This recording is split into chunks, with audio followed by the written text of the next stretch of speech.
حفني، في شيكابالا طبعا، في احمد رفعت. هل في حد من الاسماء دي؟ في محمد مسعد.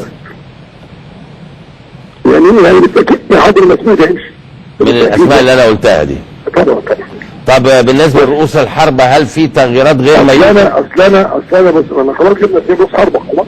جبت 2 رؤوس حربه اللي هم كاسونجو واشنبونج، وعندك باسم مرسي وعندك باولو.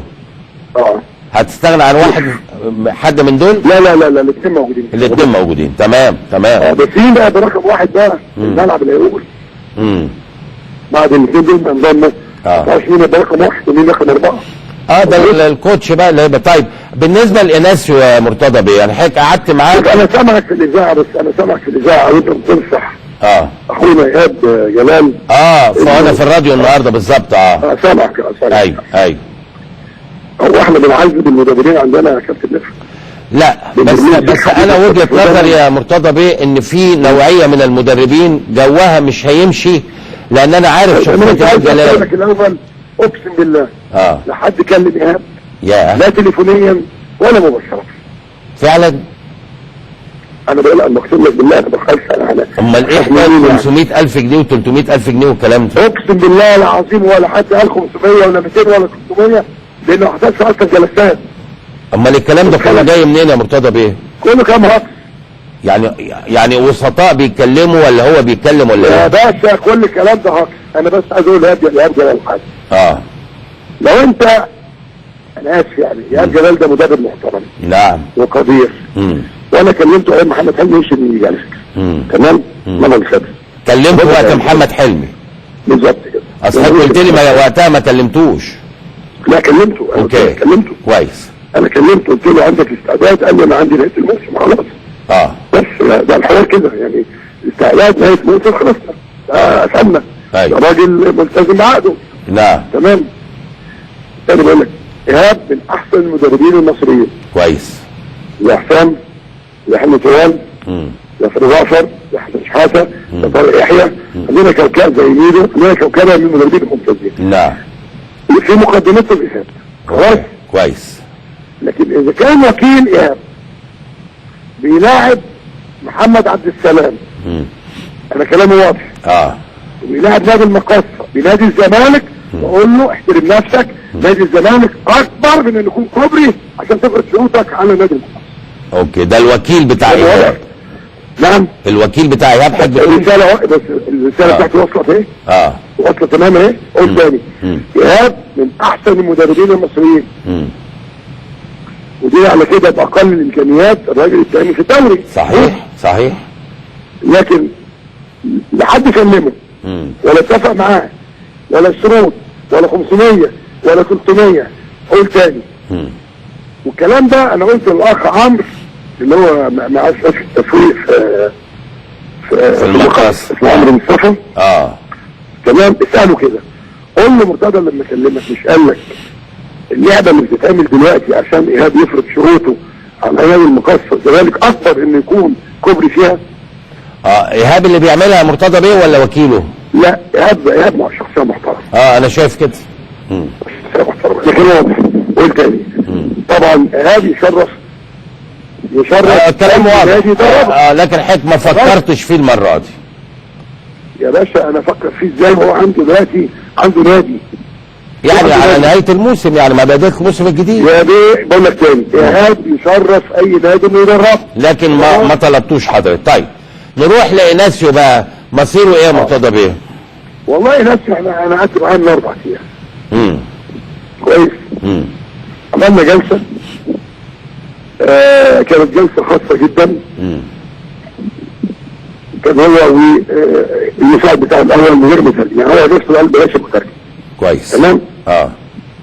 انا قلت له ملحوظات. بلاش المترجم. امال مين يتفاهم معاه؟ يقول لك جاب هو معاه اللي بيتكلم انجليزي. اوكي. يترجم له بالبرتغالي. كويس. اوكي. تمام. هو مؤدب جدا ومحترم جدا. واخد بالك؟ لكن هو مسؤول عن جزء واللعيبه مسؤول عن جزء اخر.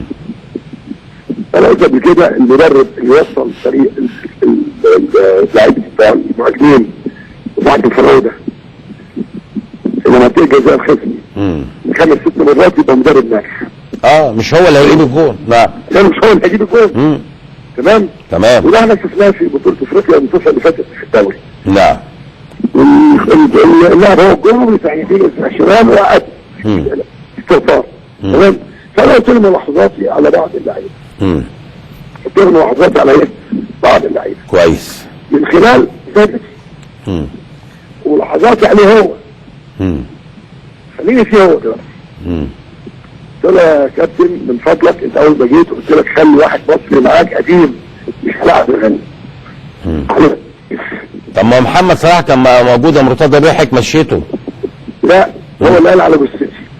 هو ايناسيو اللي بقى ليه؟ على جثتي. ايه السبب؟ ثانية واحدة هقول لك بقى.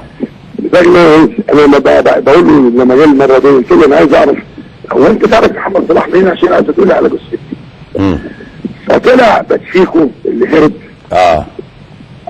واخد بالك؟ هو اللي مديله الخريطة. قال له جزء كبير من تمشية المدرب لما بيكون محمد صلاح موجود لانه بيبقى احتياطي يعني بيركب على طول بيكمل. تمام؟ فبلاش محمد صلاح. وخد على عبد الغني يا ناس يعني. لا بيهش ولا بيهش وقلبان وطلع ايدك. قلت له مش قلت لك خد محمد صلاح او اشرف قاسم او سامي الشيشيني. اسماء محترمه. الغريب دايما اعمى. اولا هيأثروا عليك المسافه 50-60%. تمام. انت النهارده هقول لك اللاعب ده امكانياته البدنيه النفسيه العقليه العصبيه في فريقك وفرقه ثانيه. نعم. انت قلت لي لا تتحمل المسؤوليه. لان كل ما حد يكلمك تقول انا لسه بجرب واكتشف. تمام. ادي واحد. اثنين انت اول ما جيت قلت عايز اشيل الراجل مدرب اللياقه البدنيه. اللي كان موجود. عايز اجيب واحد. ده اللياقه البدنيه ده احسن مدرب لياقه بدنيه في نادي الزمالك. فانا قلت لك انا بقول له بقى اللي قلت له قبل كده خليه معاك انت عايز حتى لو تجيب واحد يساعدك خلي الاثنين.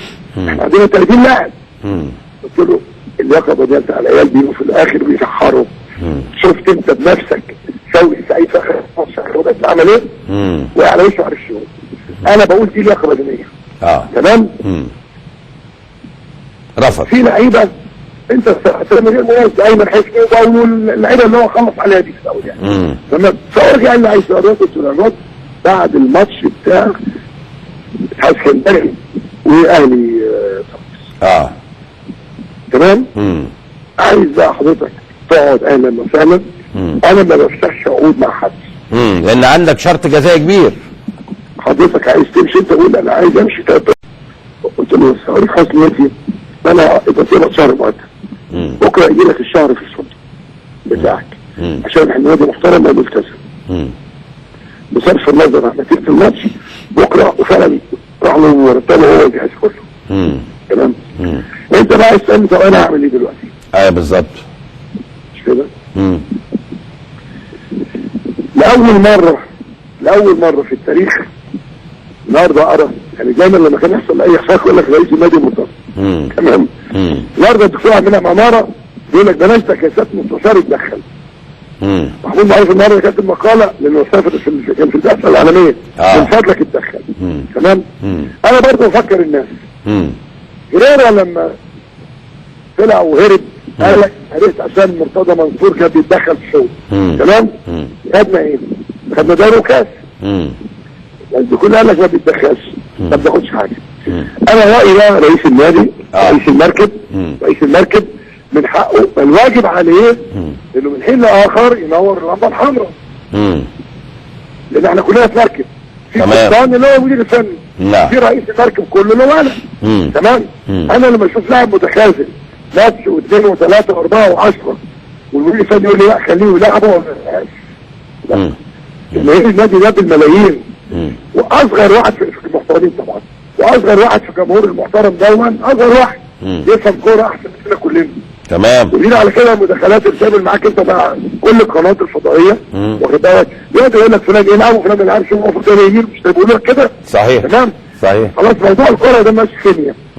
فان شاء الله باذن الله هنقعد بكره ونتناقش مع ايناسيو. طبعا. امم. وفي لعيبه مكتوب اسمائها من اول امبارح انها لا تصلح، اللي حضرتك قلتهم، وثبتت. نعم. اللي انت قلتهم، وثبتت النهارده انها لا تصلح. واللي زعلانين على مصطفى فتحي، هو ده مصطفى فتحي؟ هذا اللي ببيعه ب 100 مليون جنيه افضل ولا اسيبه هو وهي مسائل عوج؟ بسألك قول لي.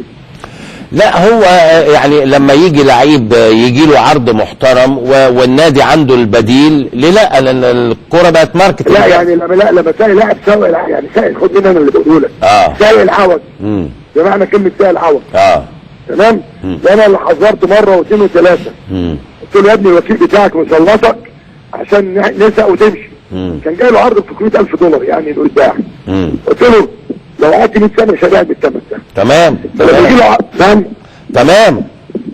لما يجي له عرض ب 100 مليون جنيه لا ابيعه كويس قوي. لا بالعكس احنا مع التسويق المحترم ما دام عندك البديل خلاص. جيب غيره.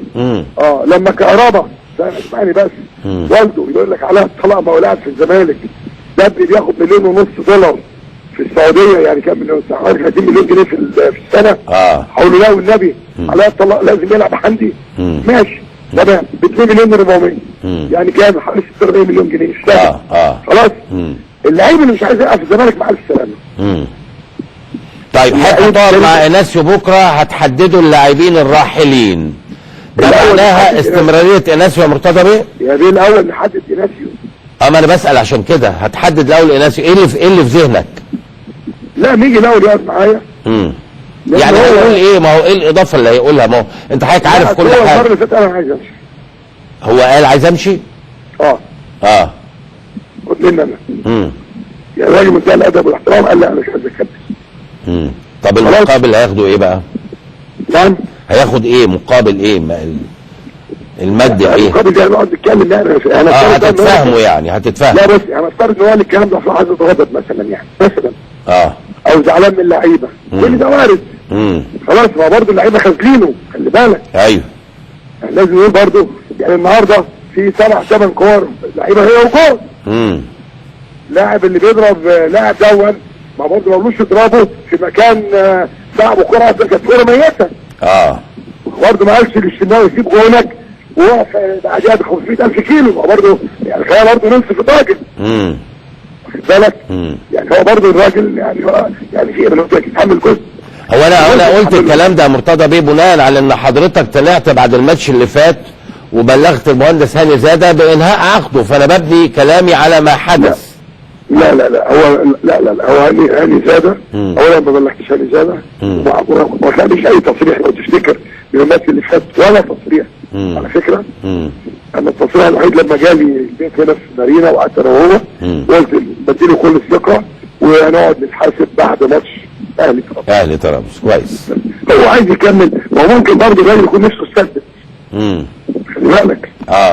فهو عايز يكمل اهلا وسهلا. بس هيكمل بقى بشكل ثاني. بجهاز ثاني. بجهاز ثاني. هتجيب له حد معاه مثلا من الكبار؟ طبعا هتجيب له حد. انا اديت له مثلا. قلت له انا يعني هقول يا عم انا من ال5 وال10 الاوائل محامين على مستوى مصر كلها. تمام يا عم من ال20 خلاص. انا ما ينفعش ابقى في مكتبي لوحدي. باخد راي محامين معايا. وده مش عيب. واخد راي محامي يكون قاري وفاهم، لانه ممكن يكون شايف ثغره في قضيه انا مش شايفها. انت بتسال مين اللي انت بتسند عليه وتساله، تقول له مثلا انا هلعب المقصه بكره. انت ما شفتش المقصه فريقها ايه؟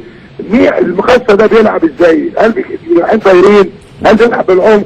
انت محتاج واحد يكون قديم في الزمالك فاهم يفهمك. والواحد ده من ضمن الثلاثه اللي حضرتك اعلنتهم محمد صلاح. قلت واحد قلت واحد ومن الثلاثه اللي حضرتك اللي قلتهم يا محمد صلاح يا اشرف قاسم يا سامي الشيشيني. انا بتمنى نادي الزمالك دون يدربوا حلم طلاب مثلا. او يدربوا طارق يحيى او حسن شحاته. تمام. انما بمجرد المدرب لابن الزمالك ما بيستلم بيشوف ايام سودة. خد مننا. بيشوف ايام سودة. من مين؟ من زملائه. هو محمد حلمي ده مش بشير طلع في التلفزيون باين عندك مش عارف طلع مع مين؟ قال لك ما عندوش فكره. لا مش عندي. لا مش عندي. لا نعم مش عندي، ما طلعش عندي يعني. كان ما اعرفش تمام. قال لك ما عندوش فكره. واخد بالك كان قبل ماتش كده قال لك ده راجل ما عندوش فكره. طب عايز اسالك سؤال يا مرتضى بيه. نعم عايز اسالك سؤال. انت حضرتك في وسط كلامك كله انا استشفيت انه ايناسيو لما جه ما كانش عارف اللعيبه وكذا وكذا، وما ما وافقش ان محمد صلاح يكون موجود. خلينا نقول بعد التجربه القاسيه اللي فاتت دي وخروج الزمالك من بطوله الدوري وخروجه ايضا من بطوله افريقيا، لو عاد بيك الزمن لورا شويه كنت غيرت برضو المدرب اللي كان موجود وجبت مدرب اجنبي في هذا التوقيت، ولا كنت شايف الابقاء على اللي موجود او البديل يبقى انا مصري؟ ماشي ثانيه واحده. بص يا دي، انا مع احترامي لمحمد حلمي، محمد حلمي المرحله الثانيه لا علاقه له بالمرحله الاولى. 45 يوم كل يوم يجي لي المكتب يقول لي عايز امشي. طب كنت جبت بديل مصري ولا اجنبي لو رجع بيك الزمن؟ ما احنا كنا مجربين مؤمن بقى. كنا مجربين مؤمن. كلامك كله ان ايناسيو اجنبي مش عارف اللعيبه، فبالتالي هي تجربه كانت قاسيه شويه بالنسبه له. حتى ما بقول لك، ما هو يا انا لو اجنبي ومعايا مدرب مصري فاهم وتقيل مش خفيف، خلي بالك، ويتاخد رايه ويقول له لا رايي كذا، واخد بالك، انما مش يمين شمال. طيب يعني القرار الاكيد اذا ايناسيو طلب ان هو يقعد هيكمل، بس بشروط نادي الزمالك. شروط نادي الزمالك تتمثل في وجود مدرب عام جديد، وحضرتك قلت واحد من 3 اسماء، هل في حاجه تانية غير كده هتبقى محطوطه شروط له؟ هنقعد بقى هو بقى نقعد نتكلم بقى ونشوف تقييم الموسم كده. يعني انت راجل خدت كل الامكانيات، عايزين نقيم، واخد بالك. هو طبعا معظم اللعيبه اللي انا قلت انهم يمشوا هو ده رايي انهم يمشوا. رايي انهم يمشوا، رايي برضه. هل في حد من اللعيبه اللي حضرتك عايزهم يمشوا وهو متمسك ببقائهم؟ لا خالص. يعني ما يعني المنطقه دي انتوا مش مختلفين فيها؟ لا خالص. طيب لو قال لك عايز امشي يا مرتضى بيه، لو قال لك عايز امشي هيبقى شروطك انه يمشي؟ خلاص نبقى احنا متعادلين، بما يعني خلاص الشهر الاخد وانتهينا على كده. ولا تاخد مني ولا اخد منك. ولا اخد مني ولا تاخد منك، يبقى خلاص كل واحد يتوكل على الله وانتهت القصه على كده. وادب واحترام. ونفسك التعاقد بفعل الادب والاحترام. ايهما تفضل، بقاؤه ام رحيله بالادب والاحترام؟ بعد ما تشوف. تمام. هارد لك يا مرتضى بيه وبالتوفيق في اللي جاي ان شاء الله. مبروك لفريق اهلي طرابلس. مبروك. ربنا يخليك. اشكرك شكرا جزيلا. الحقيقه النهارده فعلا في الراديو واضح ان هو متابع الراديو يعني المحطه، انه انا قلت